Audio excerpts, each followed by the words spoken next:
Alors, donc nous voici pour la suite de tarification. Donc, on l'avait déjà vu dans le cours précédent. Il y a certains médicaments donc, qui sont soumis à un contrôle qu'on dit a priori. Donc, ça veut dire qu'il faut une autorisation du médecin conseil donc de la mutuelle pour avoir droit au remboursement. Donc ici, je vous ai mis un exemple d'autorisation qu'une personne donc, pourrait recevoir. Et donc vous voyez bien qu'il y a toujours la mention du médicament qui est remboursé. On va avoir ce qu'on appelle aussi le numéro d'ordre de l'autorisation. C'est un long chiffre qui se trouve donc sur l'autorisation. Vous avez également la date de début et de fin de validité de cette autorisation. Et enfin, vous voyez ici, c'est là que vous voyez en quelle catégorie le médicament est remboursé. Donc ici, c'est en catégorie B. Au verso ici de l'autorisation, il y avait toutes des cases pour pouvoir remplir donc la date de délivrance, la spécialité, donc l'orbipole, la signature et le cachet du médecin. Mais donc on est bien d'accord que ça doit être correct. Je veux dire, ça doit déjà être entre le laps de temps ici, mais on ne peut pas mettre autant de boîtes qu'on veut. Hein. Il faut rester cohérent par rapport à la posologie. Là, il n'y a pas un nombre de cases précis, mais sur certaines autorisations, derrière, vous avez par exemple vraiment que trois cases à compléter parce qu'on sait très bien qu'il faut juste 3 boîtes pour faire le traitement, ou même parfois, comme indiqué dans votre cours, parfois c'est une seule boîte par autorisation et à ce moment-là on accroche l'attestation à l'ordonnance. Donc ça, avec autorisation de médecin conseil, donc c'est un contrôle a priori. Maintenant, il y a certains cas particuliers, donc ça je vais directement aller sur le CBIP pour vous montrer tout ça, ce sera beaucoup plus facile. Donc le premier cas particulier, c'est le cas des hypolipidémiants. Donc on est en train de voir dans le système cardiovasculaire. Je prends l'exemple du Lipitor, qui est une statine. Donc si je prends ici Lipitor, hop, on voit ici que ce soit pour le générique atorvastatine ou la spécialité, c'est pareil. Vous voyez qu'au niveau des catégories de remboursement, bon déjà il y a le petit R avec la croix là, une barre, ça veut dire qu'il faut une ordonnance.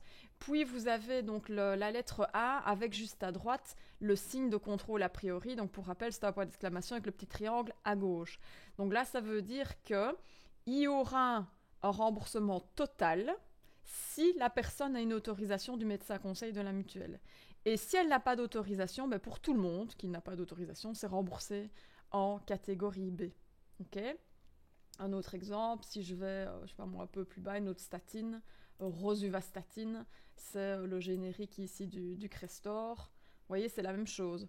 Il faut une ordonnance. Si la personne a une autorisation du médecin conseil, ce sera gratuit. Et si elle n'en a pas, c'est les cas les plus fréquents, c'est remboursé en catégorie B pour tout le monde, donc avec l'ordonnance. Alors pour les fibrates, donc qui sont aussi une autre catégorie donc d'hypolipidémiants qu'on est en train de voir dans le système cardiovasculaire, je prends l'exemple ici du phénogal, donc à base de phénofibrate. Mais vous voyez ici qu'il n'y a pas un moyen d'avoir une autorisation du médecin conseil de la mutuelle. Donc c'est remboursé en catégorie B. Mais ici, attention, c'est point d'exclamation avec le petit triangle à droite. Donc ça veut dire qu'il y a un contrôle a posteriori. Donc ça veut dire que c'est le médecin traitant qui regarde si la personne remplit bien les conditions pour avoir droit au remboursement de la mutuelle. Et si c'est le cas, ok, il lui prescrit, c'est remboursé en catégorie B. Si ce n'est pas le cas, qu'il se rend compte qu'il ne remplit pas certains critères, il va noter à côté du médicament TPN1 pour tiers payant non applicable. Et alors là, nous, on devra compter la spécialité prix plat parce qu'on sait qu'il ne remplit pas les critères établis par l'INAMI. Ça va. Un autre exemple dans les fibrates, l'hyperlipène, pareil. Vous voyez, c'est un contrôle a posteriori. Okay. Donc ça, c'était le premier cas particulier, le cas des hypolipidémiants. Deuxième cas particulier, c'est pour les IPP, donc les inhibiteurs de pompe à protons. Je prends l'exemple ici du Nexium. Où est-ce qu'il est le Nexium? Il est ici. Voilà. Donc là, vous voyez qu'en fonction du dosage ici ou de la boîte, c'est de nouveau contrôle a posteriori pour tout dosage, toute boîte. Donc c'est le médecin traitant qui regarde si la personne remplit bien les conditions établies par l'INAMI et ça peut être soit remboursé en catégorie C, soit remboursé en catégorie B. Je prends l'autre exemple. Pantoprazole. Hop, je vais prendre ici EG. Là, vous voyez ici, donc la plupart de nouveau C ou B avec contrôle a posteriori, mais vous voyez que pour le tout grand dosage, les toutes grandes boîtes, donc de 98 ou 100 comprimés, mais là, s'il y a autorisation du médecin conseil, c'est remboursé. Par contre, vous voyez qu'il n'y a pas d'autres petites lettres à côté. Donc ça veut dire que s'il n'y a pas d'autorisation du médecin conseil, ben à ce moment-là, ce sera prix plein. Donc à ce moment-là, le médecin ira vers une boîte de 40 mg par exemple, à 56 comprimés. Enfin, il faut voir maintenant s'il remplit bien les critères, mais s'il ne les remplit pas, hop, ça passe en catégorie D. Ok. Donc toujours bien regarder le point d'exclamation, voir la lettre qui est avant.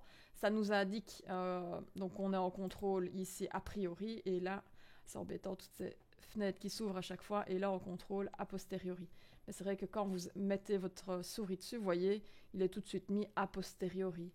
Hop, ici, a priori. Okay. Et pour rappel, si vous voulez savoir quelles sont les conditions pour pouvoir avoir droit au remboursement, avoir l'autorisation du médecin conseil, il suffit de cliquer dessus, une autre fenêtre s'ouvre et vous avez les conditions de remboursement. Donc ça, c'est quelque chose qui est toujours aussi intéressant à savoir. Alors, cas suivant. Donc, je suis ici dans votre cours avec les douleurs chroniques. Donc, il y a certaines spécialités. Je vais prendre donc ici le dafalgan, classique d'abord. Donc, certaines spécialités, donc ici à base de paracétamol comme le dafalgan, peuvent être remboursées avec une autorisation du médecin à conseil pour le traitement de douleurs chroniques. Donc, on sait que la personne va avoir besoin pendant longtemps de son dafalgan, mais ce n'est pas toutes les boîtes et tout n'est pas remboursé. Vous voyez, il faut chaque fois les regarder. C'est les boîtes qui sont avec le CHR à côté pour dire remboursement en cas de douleur chronique, mais donc sur base d'autorisation du médecin conseil. Donc il y a ça pour ici le paracétamol, mais il y a ça aussi avec le paracétamol associé à la codéine, donc pour le dafalgan codéine. Vous voyez, donc ici, hop, je dois aller, soit il y a Algocote, qui est remboursé avec autorisation du médecin conseil en douleur chronique, soit il y a la grande boîte de générique. Alors, cas suivant, c'est le cas des vaccins pour la grippe. Donc, je vais prendre le Vaxigrippe. Donc, vous voyez ici tous les vaccins, enfin il y en a 3. Il y a l'Alpharix, l'Afluvac ou le Vaxigrippe, donc les vaccins pour la grippe ici cet hiver. Donc, ici, vous voyez qu'on est en catégorie CS, enfin, ça c'est spécifique pour les vaccins. Mais si on regarde dans le répertoire, ici, vous voyez qu'il y a le point d'exclamation avec le petit triangle à gauche. Donc, ça veut bien dire contrôle a priori. Mais ils ont simplifié les choses, c'est-à-dire imaginez que chaque année, toute personne qui veut se faire vacciner contre la grippe devrait demander une autorisation de médecin conseil, ce serait une paperasserie phénoménale. Et donc ils ont simplifié les choses, ça veut dire que si on fait partie des personnes à risque, les groupes sont dans votre cours, mais à ce moment-là, le médecin va noter à côté du vaccin TP1 pour dire tiers payant applicable et dire ben voilà, je sais qu'il fait partie des groupes à risque, il a droit au remboursement et donc du coup c'est beaucoup plus facile, ça facilite les choses, il n'y a pas besoin du coup d'autorisation du médecin conseil de la mutuelle. Donc vous voyez ici c'est un petit cas particulier à ce niveau aussi. Alors, au niveau des vaccins pour la grippe, il y a moyen de prescrire en DCI. Qu'est-ce que ça veut dire ?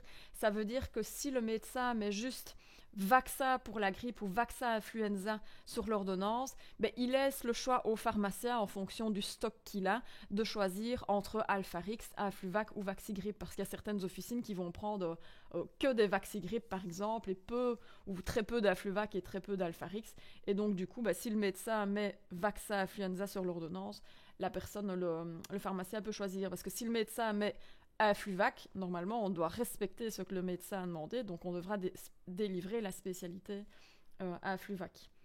Et alors, il y avait une note aussi dans votre cours disant qu'il fallait penser à faire un BVAC pour toute personne qui viendrait chercher un vaccin. Bon, j'en parle ici pour le vaccin pour la grippe, mais c'est valable pour tout vaccin. Donc le BVAC, c'est un formulaire pour une assurance complémentaire qu'on peut renvoyer, donc soit comme son nom l'indique, à une assurance complémentaire ou tout simplement à la mutuelle. Parce que si vous regardez dans les avantages que vous avez en étant affilié à une mutuelle, la plupart remboursent par personne par an une certaine somme pour les vaccins. Et donc ici, même si Vaxigrippe a été prescrit et remboursé, et donc je regarde ici, la personne va payer 9,78 €, donc au lieu des 16,46 € ici qui sont prix plat, elle va payer 9,78 €. Mais vous pouvez quand même encore lui faire un un PVAC. Et si la personne n'a pas encore atteint cette somme que la mutuelle rembourse par an, ben, la mutuelle va lui rembourser encore les 9,78 € et en gros la personne n'aura rien à payer pour son vaccin pour la grippe. Donc n'hésitez pas, dès qu'il y a un vaccin qui est prescrit, vous faites un BVAC, demandez bien au pharmacien comment on fait au niveau du logiciel et vous dites à la personne de renvoyer ça à la mutuelle. Donc voilà pour le cas particulier du vaccin pour la grippe. Alors, cas suivant, c'est pour le vaccin, encore justement, pour le rotavirus. Donc, pour rappel, qui est un virus qui est responsable de la diarrhée, donc surtout chez les petits.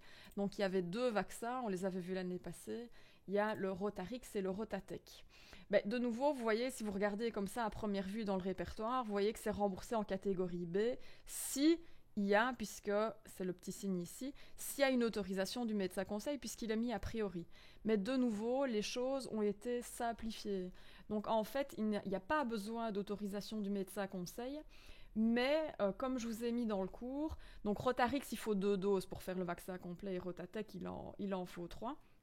Pour que ce soit remboursé, il faut que ce soit prescrit aux enfants de moins de 6 mois pour le Rotarix et moins de 8 mois, puisqu'il faut un peu plus de doses pour le Rotatec. Et le médecin doit chaque fois noter sur l'ordonnance, voilà, c'est Rotarix première dose. L'ordonnance suivante, il mettra Rotarix, c'est la 2e dose. Et pour le Rotatec, l'ordonnance suivante, il mettra 3e dose. Et ça permet d'avoir le remboursement sans devoir avoir l'autorisation du médecin conseil. Donc c'est encore un cas particulier, ici simplifié, pour éviter d'avoir trop de paperasserie au niveau de la mutuelle. Il n'y a pas besoin de faire une demande d'autorisation. Ce sera pareil ici pour tout ce qui est Cervarix, Gardasil, donc le vaccin pour le papillomavirus, responsable du cancer du col de l'utérus et des fameuses verrues génitales, là, les condylomes. Si je regarde le Gardasil 9, donc le plus complet, donc de nouveau, vous voyez, c'est remboursé en catégorie B, avec contrôle a priori, donc normalement il faudrait une autorisation du médecin conseil. Ben non, de nouveau, ils ont simplifié les choses. Donc le remboursement est autorisé pour les filles, donc lors de la première administration, si elles avaient au moins 12 ans et pas encore 19 ans. Et de nouveau, le médecin doit bien préciser sur chaque ordonnance qu'il fait, pour chaque vaccin, pour chaque dose, si c'est la première, la 2e ou la 3e dose. Donc de nouveau, c'est simplifié ici au niveau du contrôle a priori. Alors, dans votre cours, vous aviez aussi, bon là j'ai pas d'exemple à vous donner là directement parce que c'est au niveau de l'ordonnance que vous le verrez, il y a ce qu'on appelle les trajets de soins. Donc ça c'est surtout au niveau du diabète que vous allez, enfin des médicaments pour le diabète que vous allez voir ça. Donc vous verrez à côté de certaines spécialités, certaines insulines pour le diabète, les lettres CD ou TDS pour trajet de soins pour le diabète. Et du coup, là, à ce moment-là, ça permet d'avoir aussi directement le remboursement des spécialités et il n'y a pas besoin d'autorisation, c'est le médecin qui le note sur l'ordonnance. Donc, soit trajet de soins, soit convention diabète.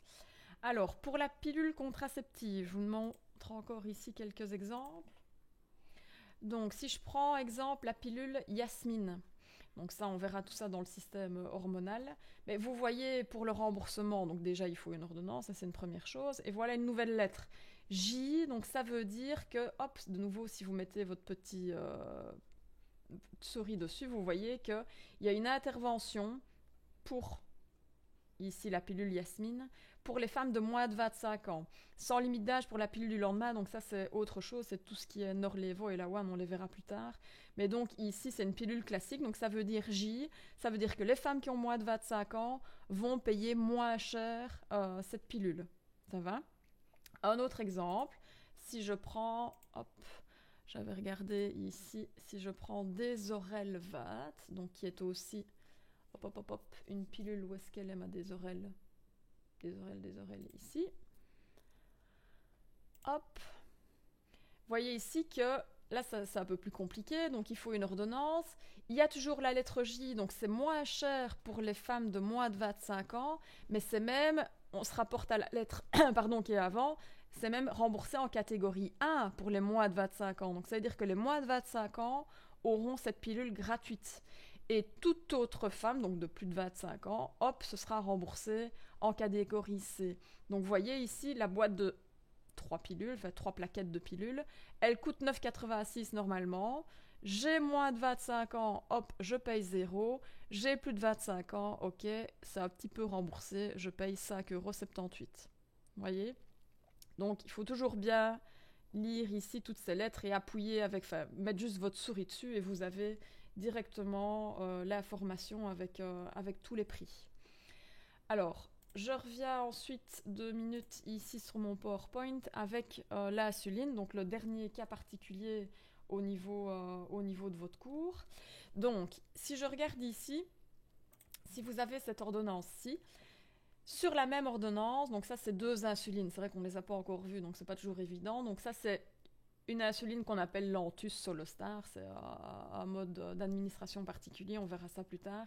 DT une boîte et Apidra, c'est encore une autre insuline mais sous forme de cartouche, DT 2 boîtes. Ben, à première vue, quand on regarde juste ceci, on se dit c'est assez bizarre, 2 boîtes, on m'a toujours dit que c'est une seule boîte de médicaments remboursés par ordonnance, ça me paraît bizarre. Ben, voilà, l'insuline c'est un cas particulier. Pour l'Antus et les Vémir, ça c'est qu'une seule boîte par ordonnance, comme pour toute autre spécialité remboursée. Mais pour les autres insulines, dont fait partie Apidra, il y a une loi qu'il faut retenir, c'est que en fait pour les autres insulines, on peut aller jusqu'à 3000 unités internationales. Ça ne s'exprime pas en milligrammes les insulines, ça s'exprime en UI, en unités internationales. Ben, on autorise 3000 unités internationales par ordonnance. Donc du coup, pour savoir si on peut bien donner 2 boîtes, il faut de nouveau aller au niveau du CBIP. Je vais prendre, donc ici je suis au début, hop là, je prends mon insuline Apidra, hop, elle est ici. Alors, je regarde, donc ici il était mis sur ma boîte, enfin sur mon ordonnance, que c'était Apidra cartouche. Donc je viens ici, Apidra, hop, cartouche, c'est ceci. Ok.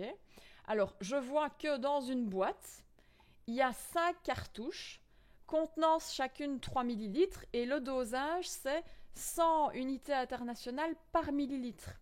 Donc ça veut dire que par cartouche, puisqu'il y a 3 ml, ben, j'ai 100 x 3, ça fait 300 unités internationales. Mais par boîte, comme j'ai 5 cartouches, ben, j'ai 5 x 300.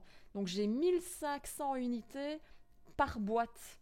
1500 par boîte, ben, ça veut dire c'est correct. Je peux très bien avoir donc 2 boîtes, 1500 par boîte pour 2 boîtes, ça me fait 3000 unités par ordonnance, c'est bon. Le médecin peut prescrire 2 boîtes sur la même ordonnance, les 2 boîtes sont remboursées. 3 boîtes, c'est pas possible, on dépasserait les 3000 unités par ordonnance. Donc vous voyez ici, dans ce cas-ci, la personne, elle va retourner avec une boîte de Lantus et 2 boîtes d'Apidra, avec une seule ordonnance, et tout est bien remboursé. Donc voilà ici une exception, quand je vous avais mis un petit astérix en jaune dans le cours. Normalement, la règle principale, c'est un seul conditionnement remboursé par ordonnance, sauf, il y avait 2 exceptions. La première exception qu'on voit ici, c'est pour les insulines. Donc à part Lantus et les Vémir, les autres insulines, on peut mettre 3000 unités internationales par ordonnance. Voilà donc pour les cas particuliers au niveau des autorisations du médecin conseil.